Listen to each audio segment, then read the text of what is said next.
Hello and welcome on www.thepapare.com, Sri Lanka's #1 sports hub. It's a pleasure to have you all joining us live on our Facebook page today, this evening, as we are going to discuss the third and the fourth episodes of this all important and the very exciting documentary that was released a couple of weeks ago, The Last Dance, which covers the final season of the Chicago Bulls and Michael Jordan. Hope you guys caught up with our first episode that was live streamed last week. And just in case if you fail to catch up with it, you can always go to our YouTube channel, visit our website, and re-watch it. It's uploaded, and you can watch it and be updated.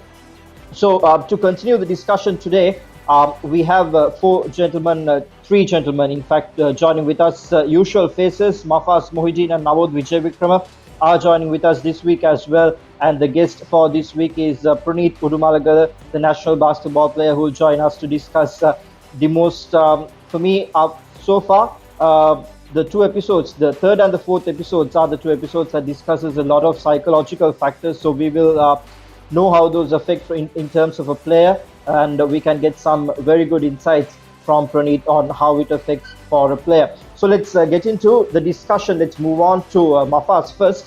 Mafaz, the third episode, when it starts, it's mostly focused about Dennis Rodman, and the third episode, in fact, starts with a quote from Rodman, where he says, he's different from the character that media has created about him. He's a much more hard worker, and even when you watch through the episode, it says even though he has a different lifestyle out of the court, he's always up to the mark in terms of practices in court as well. So what's your debate in this, and how do you think that this affected his career as well psychologically, that he was demonstrated as a different character, but really he's a much more different character in reality as well? What are your thoughts in this?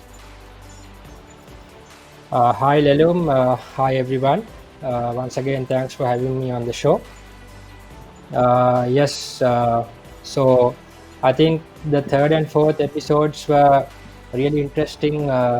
Rather than the first two episodes, it had a nice end to it and made it more interesting to watch out for the next episodes. And these two episodes were mainly centered around the psychological factors and around Dennis Rodman. So as you said, he was a wild character. The media taunted him as a wild character, but for me, I think he was one of the most colorful characters to ever play the game. So, and basically, in the Bulls general manager at that time, Jerry Krause, wasn't that sure of bringing him to the Bulls, basically because of this wild image he was having in the media. But ultimately, I think the assistant general manager of the Bulls persuaded him that we should go after Rodman, mainly that he was coming from a very successful 3 seasons as being the best rebounder in the NBA also. And another thing I would like to stress here is he was one of the smartest guys, I think, who played. And especially Michael Jordan also had mentioned this, and the defensive strategies which Rodman brought into the game, he understood the game really well, and he had no limits in terms of what he did.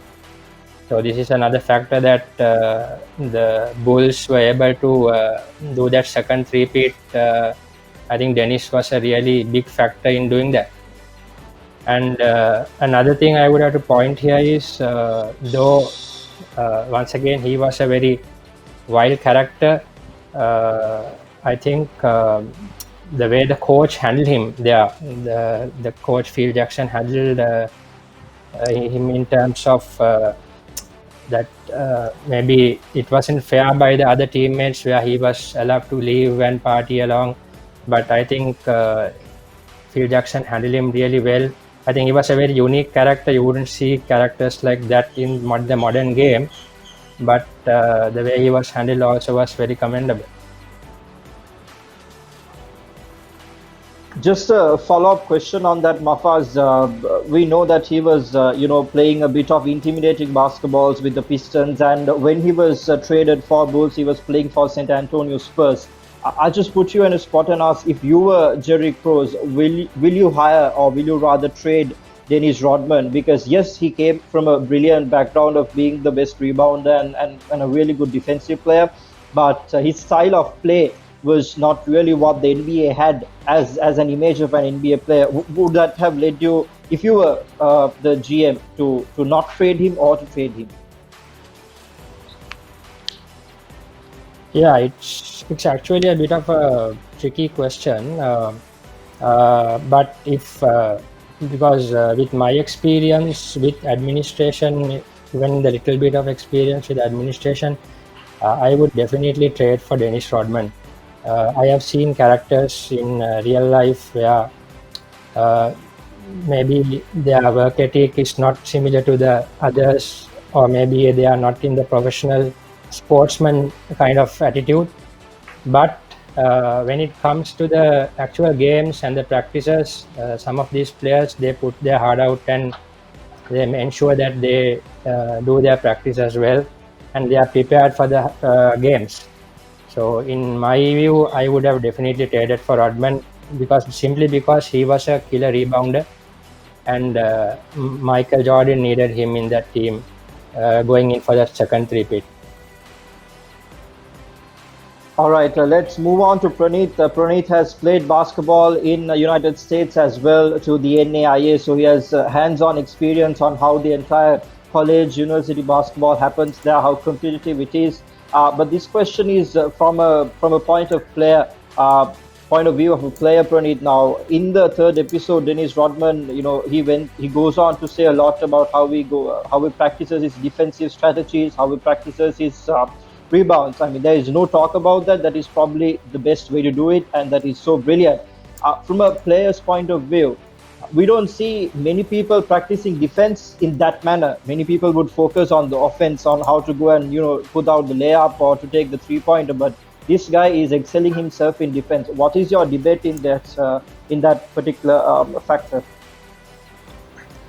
Good evening to you all, Lelum. Thank you and ThePapare for having me, making me a part of this to discuss the Last Dance, the third and fourth episodes. Like you said, rightly so, Dennis Rodman is mainly known for rebounding and defense. I think he sets a good example for us players nowadays, stressing out the fact that you don't have to be a shooter or a scorer to be highlighted or to be a big part of a team. Now, where Dennis really succeeded was his understanding his role in the team. In any basketball team, regardless if it's high school, in college, in the national team, wherever, there's going to be a guy who's going to do the scoring, and there are going to be role players, just like in any team. So it is important that as a basketball player, you understand your role. And Rodman did that exactly, and he was very hungry to be the best at it.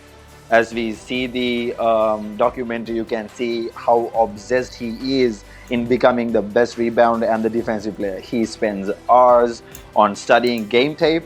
You can also see how he asks his friends to go to the gym at 3, 4 in the morning, and he would just ask them to shoot, and he would just study the rebounding patterns, the way the ball spins.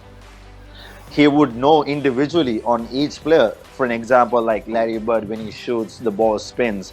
When Magic Johnson shoots, it might spin, it might not. And when Jordan shoots, he would put himself in a position where he can grab the ball. So I think for us young players, it is important to know what our role is. It can be a different role from team to team that you play. Maybe when I play for my mercantile team, it's a different role. When I'm playing the national team, it's a different role.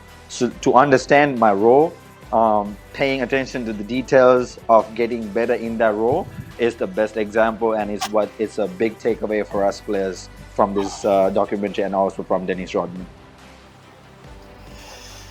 Yeah, and Lelum, Well, yes. adding a point to what Penny said, actually, regarding watching tapes of his opponents and stuff. I think it's really true because what he was looking here is at trying to disrupt the players of the other teams. So he always lot of tapes and was finding ways that how he can get into the minds of the opponent, and that's how he was very successful. All right. Let's move on to Navod. Navod, Phil Jackson has been an instrumental character. We've spoken about this in the first episode as well in our review. But over here, Doug Collins is brought into the picture, and there's a lot more revelation about Doug Collins as well. One might feel that Doug Collins did all the hard work, and that Phil reaped all the benefits of it, of the best players, because in coaching there are development coaches and there are coaches who would go on to reap the benefits of people who develop the players. Do you think Doug Collins did the hard work and Phil Jackson was just lucky when he became the head coach, or the players were ready to go out there and win the championship, and did he reap the benefits of that? Well, Lelum, I don't think that the players were ready to win a championship at that moment after Doug Collins left and Phil Jackson was recruited. Simply because if you look at the third and the fourth episodes, Doug Collins mainly revolved his game plans and his plays around Jordan, where Jordan will be the final scorer. And you cannot blame Doug as well, because he was working on what he had, and he had the best player in the league, and you obviously at any given time you would use him and get the best out of him. So that's what made the Bulls famous, and what made the Bulls be competitive. But when it comes to Phil Jackson, he was more of an all-rounder, and in any given team, let's say you have a good player. Time goes on, build those defensive patterns to stop you. So that is where Phil comes in, where he tells Jordan that it's more of a team game, and to use the others when they are free, because they would have a good defensive play, double team Jordan, and that's where the other players gets free and are free, and to give them the ball. And basically the other role players did their job. They were very good shooters in say Steve Kerr, Paxson.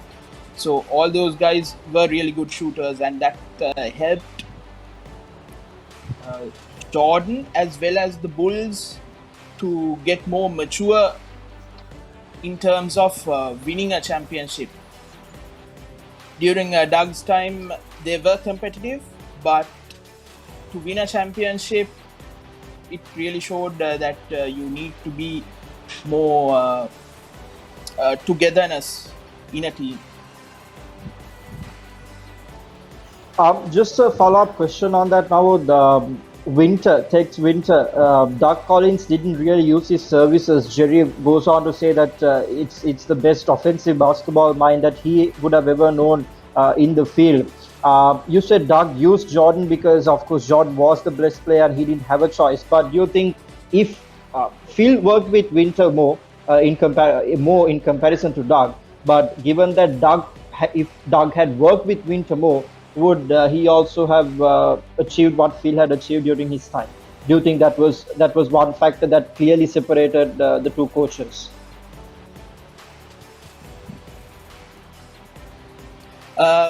Yes, I think like I mentioned in our first episode as well, Phil Jackson was a generation changing coach, and during the 80s and the late 80s it was Doug who and those coaches I don't think had much of a let's say a future vision. on how the game should be. But as we've seen in the first 4 episodes, Phil Jackson was a different kind of coach. When it on the court, off the court, he was someone who looked to be different, looked for newer things, and he knew something great when he saw, just like Dennis Rodman, because he knew, Rodman on the court was as good as anyone to have played the game. Off the court, yes, you have the drama, you have everything, but like Rodman says, on the court he was an utter professional. So you need to take the best out of each and everyone. Not everyone is perfect, but when you look at Tex Winter, he knew something was brilliant and something was different, and he made sure that he took the best out of Tex and adapted that triangle offense and bring the best and just utterly dominate the league with the Bulls. The next main factor that's debated in the documentary are the Detroit Pistons. I'll let all three of you have your opinions on the Pistons, their style of play, and the bad boys. So I'll first move on to Mafaz. I think the first question, Mafaz, would be, is it fair play by the Pistons that hard and going for a very physical game against all the other teams? And that was also not very much criticized by the NBA as well. They also let it slip through, and they created a brand for themselves, and they eventually went on to win a couple of championships with that as well. So what are your thoughts on Detroit Pistons and their style of play? Yes, Lalum, I think the Pistons were mainly highlighted, another part which was mainly highlighted in these 2 episodes. But just to add a small point on what Navod finished, I think Coach Doug Collins was really loved by Michael Jordan, and when Phil was given the reins, he actually didn't like the whole thing about the triangle offense and the ball being sent to the others also, rather than the ball being with him all the time. So, but if you see 8 years later, Michael Jordan said that he wouldn't play again if Phil Jackson is not the coach. So I think it says it all that the move was correct, which was done at that time. Moving on to the Pistons. I think whatever the rules they set in defending Michael Jordan, I feel if you see it, go and just analyze it and see it a bit closely. I think it's not that bad at all when you see the three rules which they set up in defending Jordan. I think any high school team or a school team can use this to perfection. But the only aspect there was that foul play kind of stuff where they wanted to physically hurt Michael Jordan while he was driving into the rim. So apart from that aspect, I think these 3 set of rules which the Pistons used was well into effect, and that's the reason why Phil Jackson had to change the approach from a ball-centered Michael Jordan and move on to a more team game. And this, I think, which they helped the Bulls to win those championships. Also, another fact which I just followed was later on in the league, even the Pistons were complaining that the Jordan rules was not only those 3 rules, where there were more Jordan rules imposed by the league actually to help Michael Jordan in terms of the referees being fair on him and calling more fouls on him. So this too was debated, I think, by the Pistons and also the Cavaliers. So it's kind of a 50-50 thing when you think that it didn't actually favored the Pistons all the time, but it also favored the Bulls as well. Well, let's move on to Navod to see what his idea about the bad boys are. But Navod, I'm just going to bring one point into the conversation now. Pistons were winning it at any cost. Get physical, knock them down, go and win it. But sports also teach you that losing is also a part of the process. So in that debate, do you think what Pistons did was right, winning at any cost, even get physical at a certain time? Well, Elum, yes, losing is part of the sport and all, but you don't go onto the court thinking that you would lose or you would accept a loss, and but you plan for winning. And I think in terms of what basketball was then in the NBA at that time, with very little rules to protect you when it comes to fouls and defense, I think they did what they had to do. And I think the third and fourth episodes just talks about how the Pistons were good in the 89, 90, in that era, and they wonderfully connected Rodman's role with Pistons when he was there, and the defensive strategies during that time. And I think Pistons did what they had to do, and yes, sometimes they went overboard, but that intimidation factor on other players certainly made sure that when other teams come against them, they had the edge, because even before the other team went onto the court, they knew that they were going into a real battle, not just with ball play, but when it comes to physicality as well. So the other teams were mentally down as well. That is one factor we, in recent times as well, we speak about being physically dominant and all, but you need to be mentally strong as well. And that's where I think Michael Jordan's competitiveness came out, and that's what held the Bulls instead, because everybody wanted a strong leader, and he was one, and everybody rallied around him. And you can say, like, after they lost, Jordan in the off season went to the gym and put in that extra pounds. But when it comes to the Pistons, I think Lelum, both of us had the pleasure of talking with one of the bad boys a couple of years back in John Sally, and I think it was wonderful to hear his thoughts as well, because they did what they had to do. Sometimes they went overboard, nobody liked them, but winning championships and all, nobody would like a team like Pistons.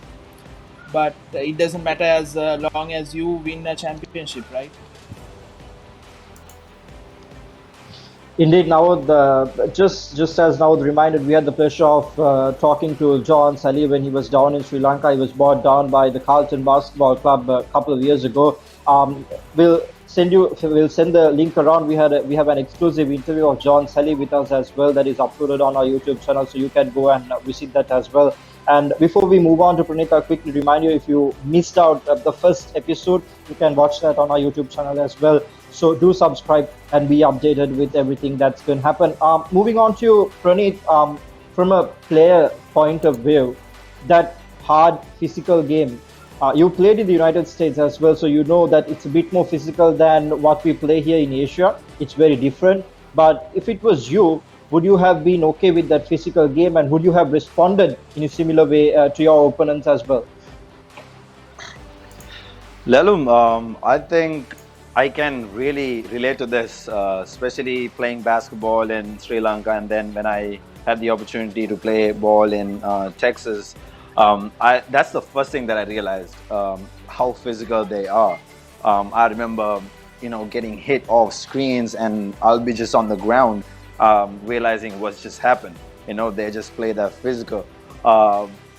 Comparing with the bad boys, I think the attitude of, what, we're gonna bring in all we got, and we're gonna win at any cost. That attitude is good, but I have to agree with what Mafi said, where, if your intentions are to really, break down a player physically and win a championship, then that's not something, as a sportsman, that I would agree. But the fact that you come with a mentality of being physical, giving your absolute best to win this game, to win this play, to win a championship is what we need. The physicality between us here locally and in US is not a bit, Lelum. I would say it's a big difference. And I'm sure even when we play in the national team, we go overseas, we can understand how strong and physical the international basketball players are. But again, coming back to the Pistons bad boys, I love the image they created for themselves. But I would not agree on the fact that, if it comes down to injuring a player or breaking him down physically, no, that's not something that I would agree.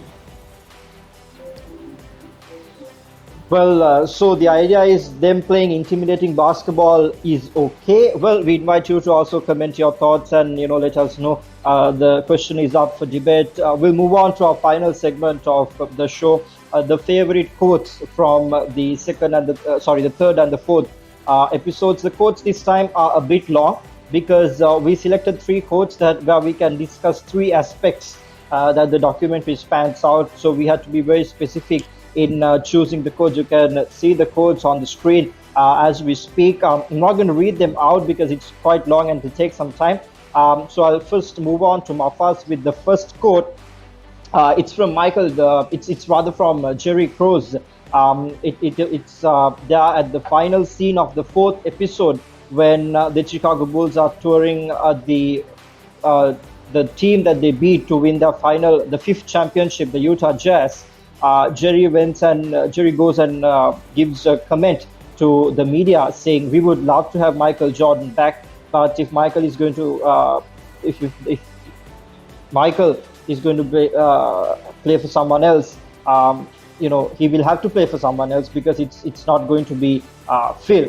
That's the quote. So there was a lot of debate that Michael didn't want to play for any other coach than Phil Jackson, but this. For me, it feels that this also really affects the team psychology. Mafaz, what's your take on this quote of saying something like this when they're on tour, and how do you think it should have affected them psychologically to the team? Yeah, Lelum. We all know that Jerry Krause was Jerry Krause, and he was on his own when he was giving statements. He didn't care basically that how big Michael Jordan was. He just gave away statements just like that before the season starts, and they were going for their second three-peat. So I think as a team, it would have definitely affected them psychologically once the general manager was coming and making a statement saying that this might be probably the last season that this team is going to play, and by that time the entire team was really attached with their head coach Phil Jackson, and to know that he's no longer part of them the next season would have definitely had a psychological effect. But Michael, being that guy, the leader he was, I believe he put on all of this from out of his mind, and he was really focused on winning that 6th championship.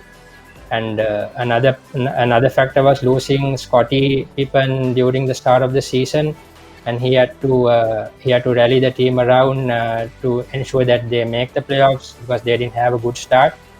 So I think it was the strong leadership of Michael Jordan here was definitely in play, that despite the setbacks, he ensured that the team stays focused and go for that championship.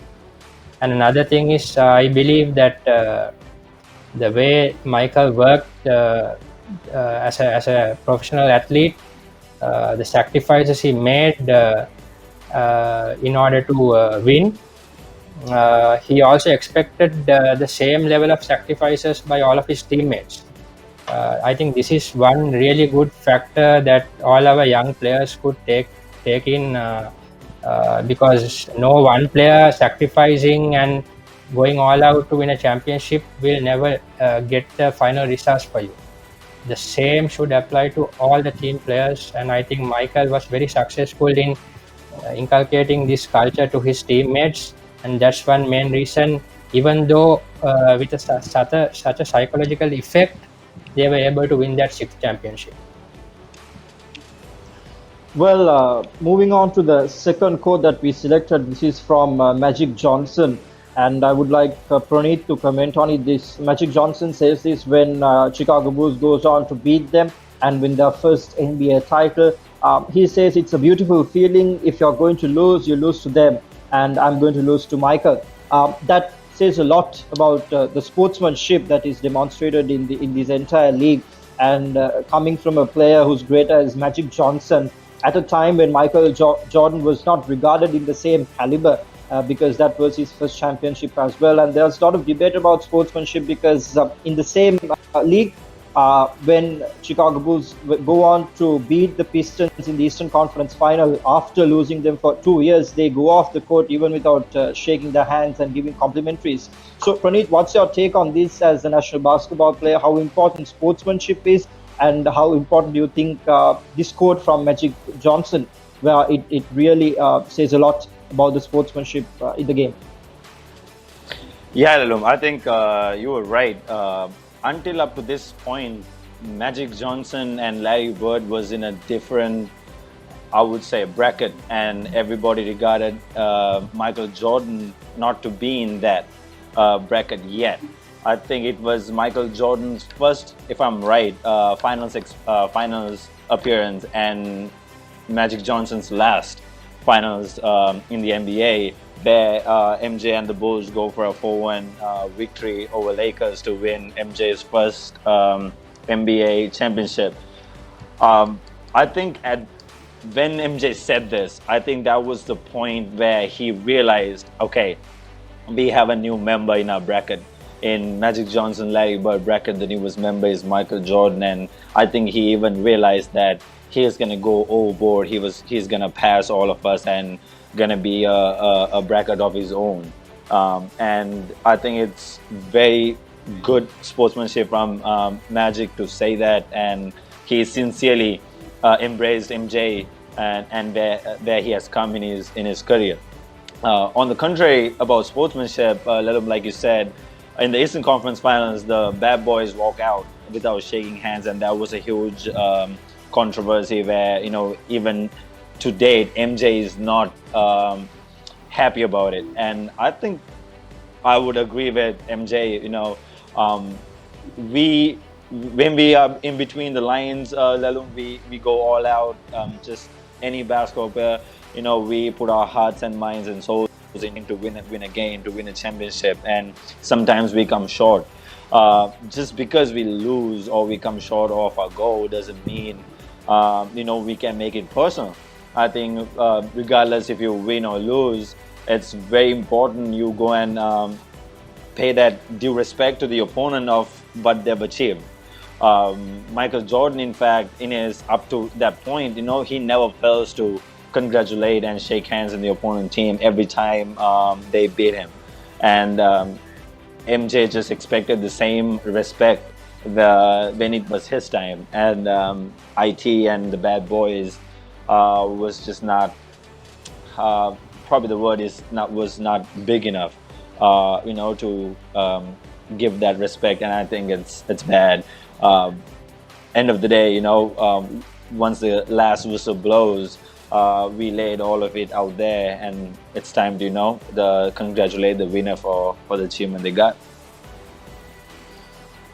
So the take is that sportsmanship still wins, and we'll move on to our final quote. This is from Dennis Rodman, the man himself, who's been highlighted in both these episodes. He goes on to say, basketball is simple. It's a simple game. It's just not basketball that we have to deal with in this team. It's the pressure of the bullshit, I play the game for free, but you get paid for the bullshit after you leave the floor. It makes a lot of sense because all these professional players, they play this game with so much passion. Whatever, it might be football, basketball, cricket, whatever game, all the professionals go on to play it with a lot of love because it's the game that they love, and most probably they get paid for everything that they had to deal with that comes together with it. From a media perspective, now what's your debate on this? Because this quote, Dennis Rodman says, because of all the scrutiny that he's been suffered through the media reporting that he has got and the creation of a different image. But he goes on to actually not even give comments to the media at a certain time. He says, I'm not going to talk to them. And that's when this quote really comes up in the documentary. So from a media perspective, what's your debate on this? Do you think the media played it right with him, or did they just did not follow the ethics of being sports media? Well, Elum, there's a saying that media can make or break a career, and I think just adding to the non-shaking hand of the Pistons with the Bulls, Isaiah Thomas reflects on how the Boston Celtics did not shake their hands as well when the Pistons defeated them. So that is where I think the Pistons weren't liked by the NBA, the fans, even the media. The Boston's Celtics were very well liked, but that incident wasn't given much prominence to that of what the Pistons did, and they still talk about it, and that's where Isaiah Thomas reflects on. So that, I think, completely, basically tells you the story how media can change a certain incident, a certain player, or certain match, certain attitude of any player or any club. And for Dennis Rodman to say that, I think he was correct in a way, because as I mentioned before, on the court he was the utter professional. He knew his role and he gave it his best. Off the court, yes, he wanted to express himself, and he did that. He wanted to enjoy, and those are the two. Again, not everyone is perfect, and he had that on-court and off-the-court life, and that's what it is. And being a professional sports person, you have to deal with both of them, and during that, I think, for any sport, from the 90s onwards, how to deal with being a professional sportsman and to bring that into that professional sportsman era was really coming into play. And that is where I think at that time everybody learned it the hard way, how the media scrutinizes, how you have to deal with it. Because nowadays everybody, even when you're at school level, you know to a certain extent how to deal with whatever, whether there is an article or a video scrutinizing your play or saying good about you, how to deal with the good and the bad.